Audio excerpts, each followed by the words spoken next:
जय श्री कृष्णा मित्र का स्वागत है। दोस्तों, कर्म का रास्ता बहुत अजीब होता है। इसे आप जितना समझते जाते हैं ये आपको उतना ही आश्चर्यचकित करता है। ये लोगों को मिलाता है और उन्हें दूर भी कर देता है। कर्म के कारण ही कोई व्यक्ति कमजोर हो जाता है तो कोई व्यक्ति शक्तिशाली। कर्म ही किसी को गरीब तो किसी को अमीर बनाता है। इस संसार में जो भी संघर्ष हो रहा है, जो भी मनमुटाव है, परिवार में जो कलह है, अपने आसपास लोगों के मन में जो बैर है, किसी के साथ कुछ लेन देन है, वो सब हमारे ही कर्म बंधन के कारण है। कर्म आपकी तार्किक और बौद्धिक क्षमता से बहुत परे की चीज है।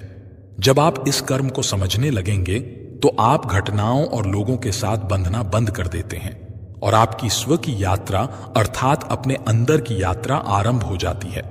प्यारे दोस्तों, हमारे जीवन में अच्छी और बुरी बातें कर्म के कारण ही घटित होती हैं। जब समय अच्छा होता है तो दुश्मन भी दोस्त जैसा व्यवहार करने लगते हैं और जब समय खराब होता है तो दोस्त भी दुश्मन जैसे लगने लगते हैं। जिन लोगों के लिए आपने बहुत कुछ किया होता है वो भी आपके दुश्मन बन जाते हैं और वहीं आपके जीवन में कुछ लोग ऐसे भी आ जाते हैं जो आपके मददगार बनते हैं, जिनके लिए आपने कभी कुछ नहीं किया होता। इन सब में समय और कर्म की भूमिका सबसे महत्वपूर्ण होती है। दोस्तों, बहुत पुराने समय की बात है। एक गांव में एक ब्राह्मण रहता था। वो बहुत ही गरीब था। उस ब्राह्मण का नाम था गंगाराम और वो भगवान शिव का बड़ा ही परम भक्त था। ब्राह्मण के पास पुरोहिती के अतिरिक्त और कोई कार्य नहीं था। बस उसी काम से वो किसी तरह अपने घर का गुजारा चलाता था। लेकिन ब्राह्मण की पत्नी इस काम से संतुष्ट नहीं थी। वो ब्राह्मण से बार बार कहती कि शहर जाकर कोई और काम करो। आखिर इस तरह से यदि तुम्हारा काम चलेगा तो परिवार जो दिनों दिन बढ़ रहा है, इस पंडिताई के सहारे काम कैसे चल सकता है? इसके लिए तुम्हें अतिरिक्त कमाना पड़ेगा, इससे काम नहीं चल पाएगा। पहले तो गंगाराम उसकी बात को टालता रहा, परंतु रोज रोज की चिकचिक से वो तंग आ चुका था। एक दिन उसने फैसला किया कि वो बाहर जाएगा। उसने ब्राह्मणी से कहा कि उसके जाने की तैयारी कर दे, अगले दिन मैं सुबह ही रवाना हो जाऊंगा। ब्राह्मणी ने उस ब्राह्मण के जितने भी कपड़े थे उनको धो डाला, लाठी, लौटा और डोरी तैयार करके दे दी। खाने के लिए 2 उबले हुए आलू और नमक पोटली में बांध कर रख दिए। जब सुबह हुई तो गंगाराम ने अपना सामान और खाना लेकर ब्राह्मणी से विदा ली। अब उसको जाना था, लेकिन कहां जाना था यह निश्चित नहीं था। फिर भी शहर जाने की उसने राह पकड़ ली। जो रास्ता बाहर जाता था उसी पर चल पड़ा। रास्ता कच्चा था, जंगल से होकर जाता था। पैदल चलते चलते उसे दोपहर हो गई। सोचा कि कहीं पानी मिल जाएगा तो स्नान कर लूंगा और वहीं भोजन कर लूंगा। और थोड़ी ही देर में उसे एक स्वच्छ जल से भरा हुआ सरोवर भी मिल गया। गंगाराम ने सोचा कि अब यहीं विश्राम कर लिया जाए और उसने वहीं एक पेड़ के नीचे अपना डेरा डाल लिया। नहा धोकर पेड़ के नीचे वो लेटा ही था कि ज्यादा थका होने के कारण उसे गहरी नींद आ गई। संयोग से भगवान भोलेनाथ और माता पार्वती उधर से होकर के गुजर रहे थे तो माता की नजर उस सोते हुए ब्राह्मण पर पड़ गई। उस ब्राह्मण की दयनीय स्थिति को देखकर मां पार्वती का दिल द्रवित हो गया और माता ने भगवान शिव से कहा कि हे भोलेनाथ, आप तो बड़े दयालु हैं, सबके दुख दूर करते हैं और सबको सुख प्रदान करते हैं। इस गरीब ब्राह्मण का भी कुछ उद्धार कर दीजिए। फिर ये आपका भक्त भी है, हर समय आपका नाम लेता है। भगवान शिव कहने लगे कि हे देवी, आप बड़ी कोमल हृदय की हो, इसीलिए हर किसी की मदद को हमेशा तैयार रहती हो। भगवान भोलेनाथ ने कहा कि जाने दो, ये सब इंसान के कर्मों का फल है। जो व्यक्ति जैसा कर्म करता है उसे वैसा ही फल भोगना पड़ता है। माता पार्वती ने कहा कि नहीं स्वामी, इस पर आपको दया करनी ही होगी और मैं आपसे कुछ नहीं मांगूंगी। माता पार्वती की जिद के कारण भगवान भोलेनाथ सोए हुए उस ब्राह्मण के पास पहुंचे। उन्होंने उसकी खाने की पोटली को खोलकर देखा तो उसमें 2 उबले आलू रखे थे। भगवान भोलेनाथ ने उन 2 आलू की जगह पोटली में 2 लड्डू रख दिए और वो वहां से चले गए। माता पार्वती से कहा कि अब इसका प्रबंध हमने कर दिया है, चलिए। ब्राह्मण सोते रहने के कारण इस घटना से पूरी तरह से अनजान था। उसे कुछ भी पता नहीं था कि क्या हुआ। जब उस ब्राह्मण की आंख खुली तो तीसरा पहर चल रहा था। उसे भूख लगी तो उसने खाने की पोटली उठाई और जब पोटली को खोला तो देखा कि उस पोटली में 2 ताजे लड्डू रखे हुए हैं।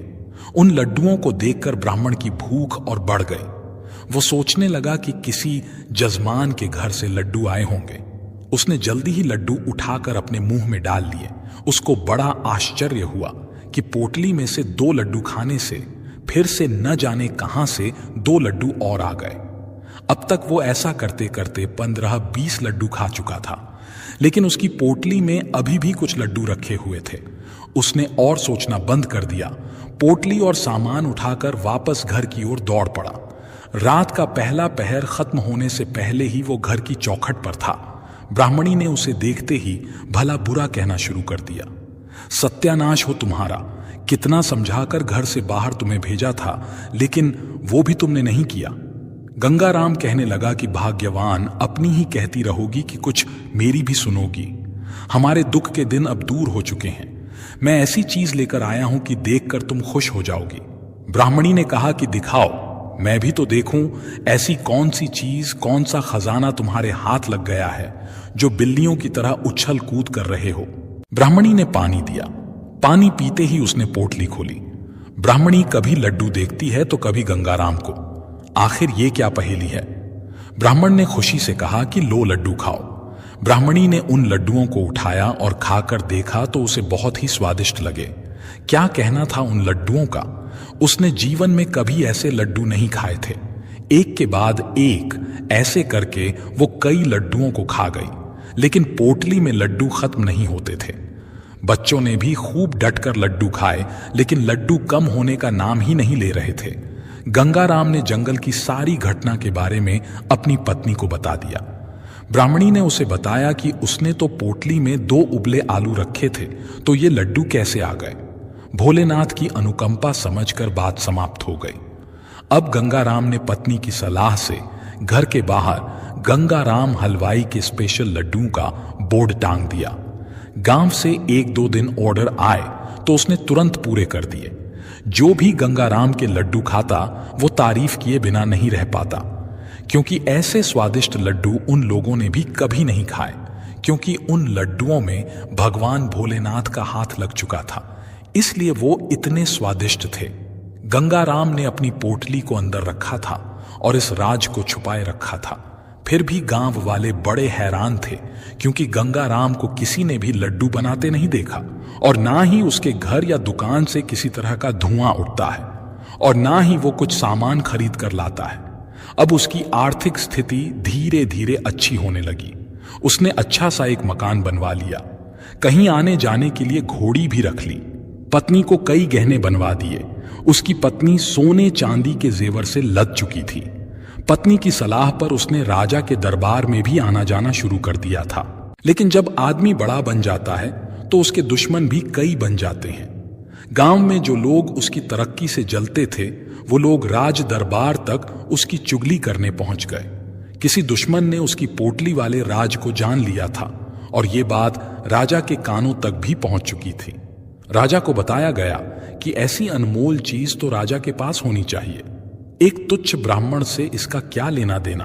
राजा ने सोचा, उसका इतना बड़ा महल है, रोज भंडारे चलते हैं, बड़ी बड़ी सेनाएं हैं, ये लड्डू की पोटली तो राजा की रसोई में होनी चाहिए। इस ब्राह्मण के पास लड्डू की पोटली का क्या काम। राजा ने तुरंत अपने सिपाहियों को भेजकर उस ब्राह्मण को दरबार में बुला लिया, और जब वो दरबार में उपस्थित हुआ तो राजा ने उससे उसकी पोटली की मांग की। गंगाराम ने पहले तो काफी नानुकर की, लेकिन राजा की आज्ञा का उल्लंघन करना उसके बस से बाहर था। एक असहाय ब्राह्मण के बस में यह नहीं था कि वो राज आज्ञा को टाल सके। मन को मारकर उस ब्राह्मण ने अपनी पोटली राजा के हवाले कर दी। उसे पता था कि पोटली नहीं दी तो राजा बल का प्रयोग करेगा और जबरदस्ती उसकी पोटली छीन लेगा।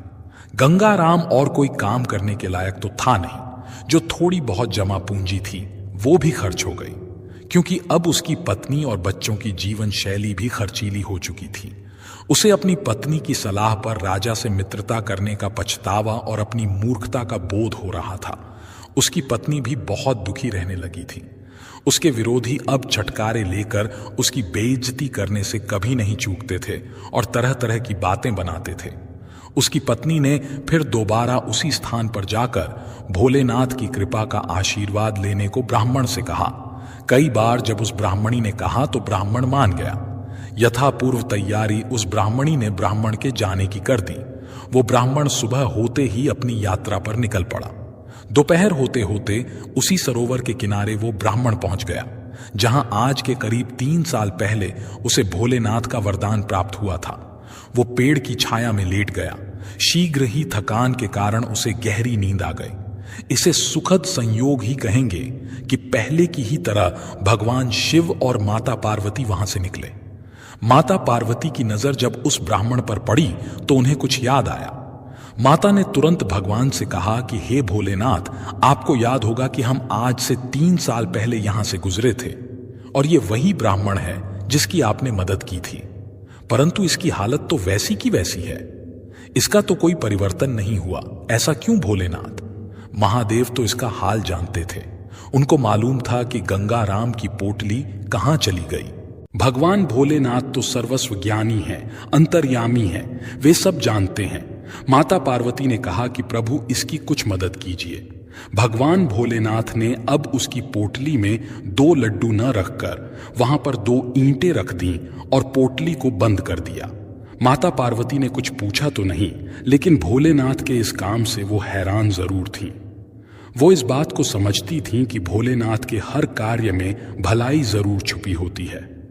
कुछ देर के बाद गंगाराम की आंख खुली। उसने शीघ्र ही सरोवर में स्नान किया और भोलेनाथ का नाम लेते हुए उसने अपनी पोटली को खोला। पोटली के खुलते ही एक ईंट तेजी से निकली और गंगाधर के माथे पर जोर से लगी। उसकी आंखों के आगे तारे नाचने लगे और वो अचेत होकर वहीं पर गिर पड़ा। लगभग आधे घंटे के बाद जब उसे होश आया तो वो आश्चर्यचकित हो गया कि ये क्या था। उसका माथा सूज गया और आंखें नीली पड़ गईं। उसको मन ही मन भोलेनाथ की इस कृपा पर हंसी भी आई और क्रोध भी आ रहा था। वो सोचने और समझने की अवस्था में नहीं था। उसने देखा कि पोटली में अभी भी 2 ईंटें थीं। एक ईंट जो उसे लगी थी वो बाहर पड़ी थी और 2 ईंटें पोटली में थीं। उसको उसमें भी भोलेनाथ की कृपा नजर आ रही थी। उसने ईंटों को समेट लिया और सारे सामान को बटोर कर अपने घर की राह पकड़ ली। आधी रात को ही गंगाराम अपने घर पहुंच गया।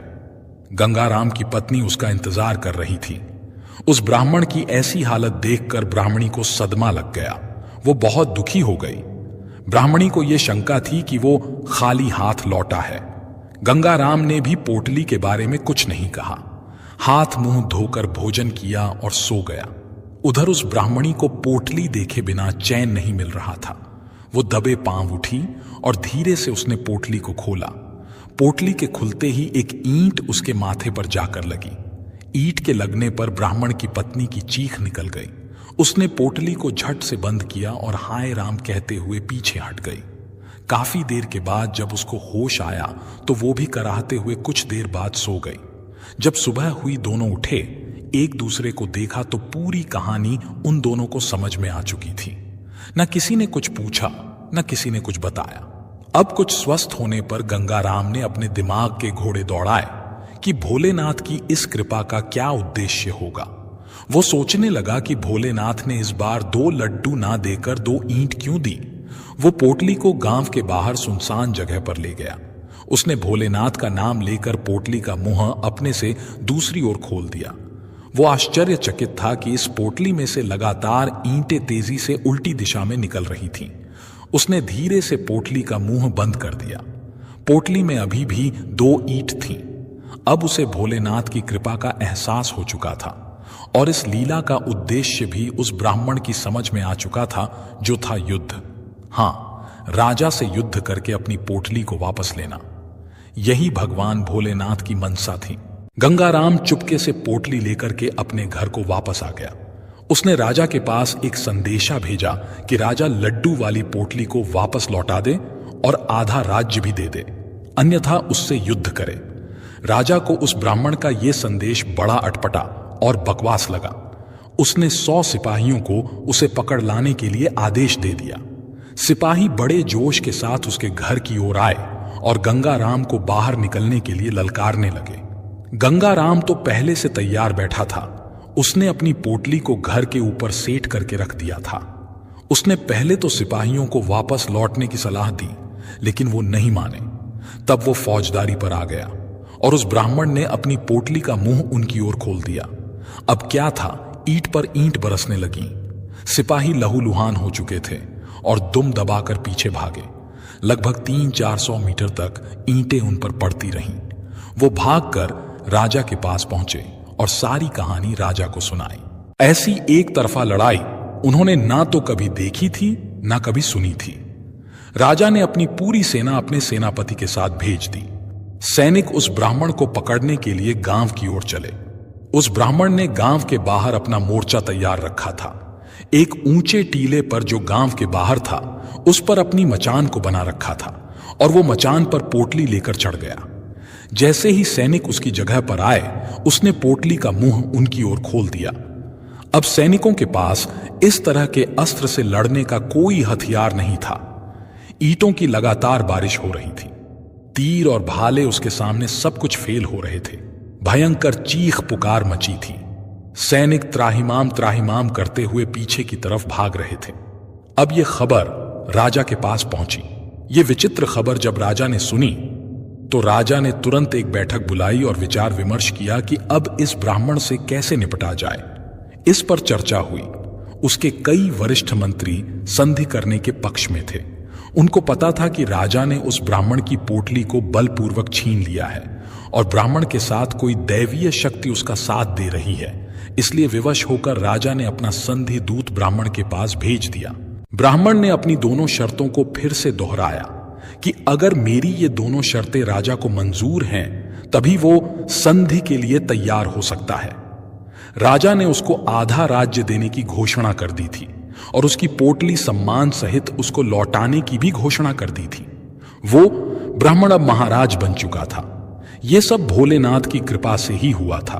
ब्राह्मण ने जनता के हित में कार्य करना शुरू कर दिया और सुख शांति से वो अपने राज्य का संचालन करने लगा। उसका उद्देश्य अच्छा था, इसलिए ईश्वर ने उसकी मदद की, और राजा उद्देश्य गलत था। उस राजा के पास तो बहुत सा धन था, लेकिन जब उसने ब्राह्मण से पोटली को छीना, तभी भगवान उससे रुष्ट हो गए और उसे उसके बुरे कर्मों की सजा मिली। ब्राह्मण की नीयत अच्छी थी, उसके कर्म अच्छे थे, इसलिए भगवान ने ब्राह्मण का साथ दिया। दोस्तों, कर्मा अपना हिसाब किस तरह से लेगा कोई नहीं जानता, लेकिन कर्मों का हिसाब होता जरूर है। एक गांव में एक किसान रहता था। उसके परिवार में उसकी पत्नी और एक लड़का था। कुछ सालों के बाद उसकी पत्नी की मृत्यु हो गई। उस समय लड़के की उम्र 10 साल थी। किसान ने दूसरी शादी कर ली। उस दूसरी पत्नी से भी किसान को एक पुत्र हुआ। किसान की दूसरी पत्नी की भी कुछ समय के बाद मृत्यु हो गई। किसान का बड़ा बेटा जो पहली पत्नी से हुआ था, जब शादी के योग्य हुआ तो किसान ने बड़े बेटे की शादी कर दी और फिर किसान की भी कुछ समय के बाद मृत्यु हो गई। किसान का छोटा बेटा जो दूसरी पत्नी से हुआ था और बड़ा बेटा जो पहली पत्नी से हुआ था, दोनों साथ साथ ही रहते थे।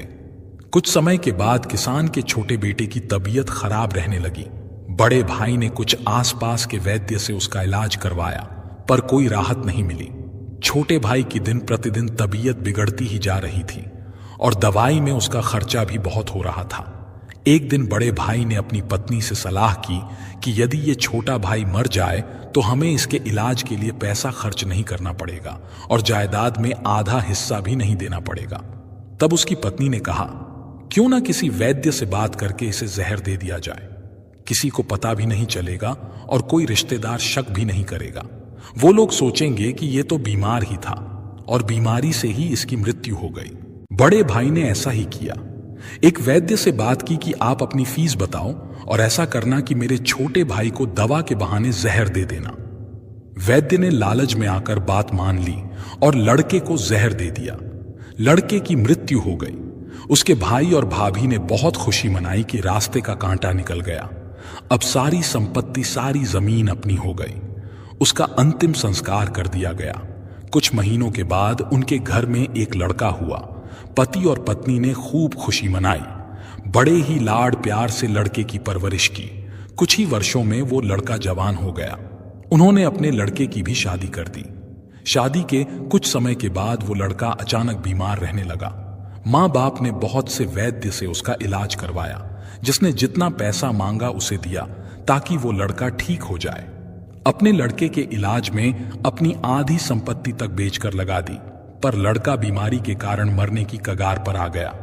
उसका शरीर इतना ज्यादा कमजोर हो गया था कि अस्थि पंजर ही शेष रह गए। एक दिन लड़के का पिता उसके पास बैठा अपने पुत्र की दयनीय हालत देखकर दुखी हो रहा था और उसी की ओर ही देख रहा था।